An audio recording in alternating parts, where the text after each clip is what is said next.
번째 경기는 뉴캐슬과 아스날의 경기입니다. 뉴캐슬은 리그에서 3승 3무 3패로 리그 12위를 기록 중이며 개막 이후 4경기 3승 1무 0패로 시작했으나 최근 리그 5경기에선 0승 2무 3패로 승리가 없는 상황입니다. 뉴캐슬은 주중 카라바오컵 16강 일정이 있었고 홈에서 첼시를 상대했는데 유럽 대항전 일정도 있는 첼시는 로테이션을 크게 활용했던 반면 이번 시즌 유럽 대항전에 참가하지 않은 뉴캐슬은 베스트 11에 가까운 스타팅 라인업이었는데요. 결과는 뉴캐슬의 2대0 승리였고 뉴캐슬이 8강으로 진출했습니다. 리그에서 5승 3무 1패로 현재 리그 3위인 아스날은 아직은 시즌 초반이긴 하나 맨시티와 리버풀의 기세가 워낙 좋기도 하고 아스날은 웨데고르의 부상과 지난 시즌 초반 같은 기세에 비해 부족한 모습으로 현재로선 우승 레이스에서도 약간은 밀린 듯한 모습입니다. 물론 아직 시즌 초반이기에 무슨 일이든 일어날 수 있으나 리그 9경기에서 5승에 그친 부분은 아스날로서는 상당히 아쉬운 부분이며 본머스에게 당한 패배로 인한 승점 드랍이 특히 아쉬웠었죠. 그래도 마르틴 웨데고르가 없는 것 치고는 이 정도는 선방한 것이 아닌가 할 수도 있습니다. 웨데고르는 복귀가 얼마 남지 않았다고는 하는데 일단 이 경기에서는 결장하며 또한 칼라피오리나 티어런 티어니 등이 부상자 명단이 있습니다. 고무적인 건 리버풀전에 부상으로 교체되었던 마갈량이스가 빠른 회복세를 보이며 이번 경기 출전할 수 있을 것 같다고 하며 또한 리버풀전 징계로 결장했던 윌리엄 살리바도 오늘 경기에서 복귀할 수 있습니다. 아스날 역시 주중 카라바오컵 일정이 있었으나 2부 리그팀인 프레스턴을 상대했고 대거 로테이션을 돌린 끝에 0대3 대승을 기록했습니다. 때문에 체력적인 부분에선 아스날이 약간은 앞설 수 있습니다. 에디하우 감독의 뉴캐슬이 이번 시즌 맨시티전도 그랬고 강팀들을 상대로 역습 전술을 잘 준비해오는 감독이나 이번 시즌 리그 9개 중 7경기에서 클린시트에 실패한 뉴캐슬이며 공격수들의 부진토가 심각합니다. 아스날은 공격이 풀리지 않은 날에도 세트피스라는 강력한 무기가 있으며 살리바와 마갈량이스가 지난 시즌부터 현재까지 보여주고 있는 강력한 수비 역시 큰 강점이기 때문에 아스날이 한 골만 넣을 수 있다면 승점 3점을 챙길 수 있는 가능성이 높다고 생각해 아스날의 승리로 추천드립니다.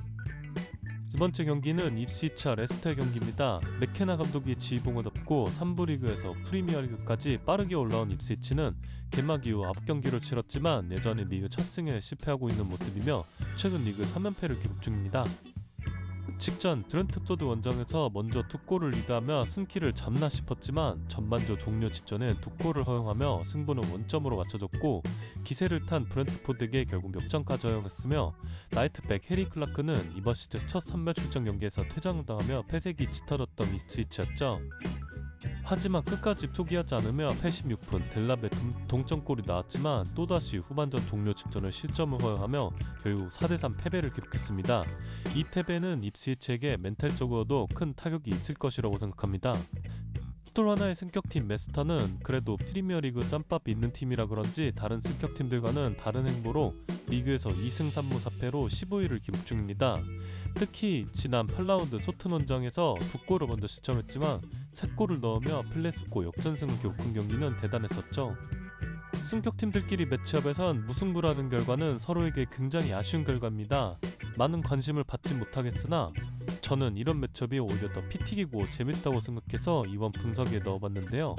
승패를 따지자면 레스터 쪽이 좋아 보이지만 저는 이런 경기는 2.5 오버가 훨씬 좋아 보여서 오버로 추천드립니다. 세 번째 경기는 리버풀과 브라이튼의 경기입니다. 두 팀은 주중 카라바오컵에서 맞대결이 있었으며 리버풀이 브라이튼 원정에서 2대3으로 승리한 이후 주말 안필드에서 리벤지 매치를 치릅니다.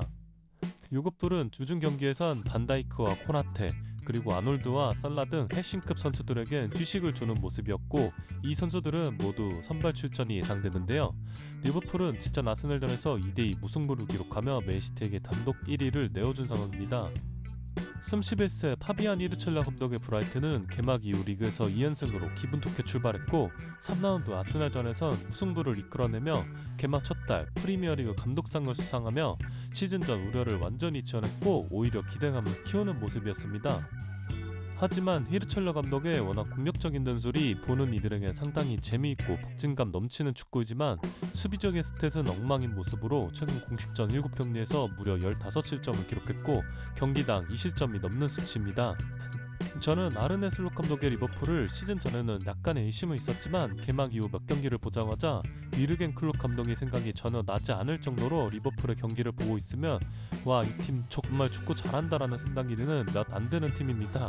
저는 이번 경기도 리버풀의 승리로 추천드립니다. 네 번째 경기는 사우스햄튼과 에버튼의 경기입니다. 지난 시즌 챔피언스십 리그 4위를 기록하며 승격 플레이오프 끝에 승격 티켓 마지막 한 장을 차지한 사우스햄튼은 프리미어리그로 돌아온 이후 이번 시즌 현재 리그에서 0승 1무 8패 최악의 성적으로 리그 최하위를 기록 중입니다. 제가 지난 소튼 경기 분석들에서 러셀 마틴 감독을 얘기할 때 챔피언십 리그에서 상당히 공격적인 전술의 감독이었고 마치 지난 시즌 콤파니 감독의 벌리를 보는 것 같다고 얘기했었는데요. 콤파니 감독은 시즌 중반이 넘어서야 실리적인 전술을 바꿨고 결국 강등을 막지 못하긴 했으나 중후반기에 많은 승점을 획득하는 모습을 보이기도 했었는데 과연 러셀 마틴 감독은 어느 타이밍에 현실과 타협하고 전술을 바꿀지 지켜봐야 할 부분입니다. 션 나이츠 감독 에버튼은 시즌 개막 이후 정말 좋지 않은 행보였고 또 패배하는 내용 또한 굉장히 나빴기 때문에 개인적으로 션 나이츠 감독의 경질 가능성을 얘기하기도 했었지만 최근 이적생들의 활약과 드와이트 맥니를 중앙 공미로 포지션 변경 시 크게 성공하면서 에버튼의 경기력이 많이 올라왔다고 얘기했는데요. 드와이트 맥닐은 리그에서 3골과 3개의 도움을 기록 중이며 기회 창출 부분에선 리그에서 25개를 기록하며 첼시의 콜펠머와 함께 공동 3위를 기록 중입니다. 또한 빅찬스 메이킹 역시 7회로 리그 3위이며 아마 칼버트 루인이 놓친 골들만 득점으로 연결되었다면 맥닐의 어시스트는 지금보다 더 높을 수도 있을 것이라고 얘기했었죠. 서튼은 주중 어느 정도 로테이션을 돌리긴 했으나 스토크시티와의 카라바오컵 일정이 있었던 반면 에버튼은 일찌감치 32강에서 탈락했기 때문에 휴식을 취할 수 있었습니다. 공교롭게도 에버튼을 카라바오컵에서 탈락시킨 팀이 오늘 경기 상대인 소튼이었는데요. 물론 카라바오컵 맞대결에서 에버튼이 많은 로테이션을 돌리기도 했었고 그 당시 폼이 상당히 좋지 않았었기 때문에 큰 의미를 둘 필요는 없어 보입니다. 오늘 매치업에서 가장 주목해야 할 부분은 드와이트 맥닐의 출전 여부인데요. 항미한 무릎 부상으로 업데이트가 되어 있는데 해외 언론들이 예상하는 라인업을 보면 드와이트 맥닐이 이번 경기에 출전할 수 있을 것 같다는 예상이 많긴 합니다. 저 역시도 최근 맥닐이 션 나이츠 감독의 전술에서 가장 중추적인 핵심이기 때문에 웬만하면 3.3점이 꼭 필요한 이런 매치업에서 출전시키지 않을까 싶어요. 에버튼의 최근 경기력이 많이 올랐기 때문에 에버튼의 승리로 추천드립니다.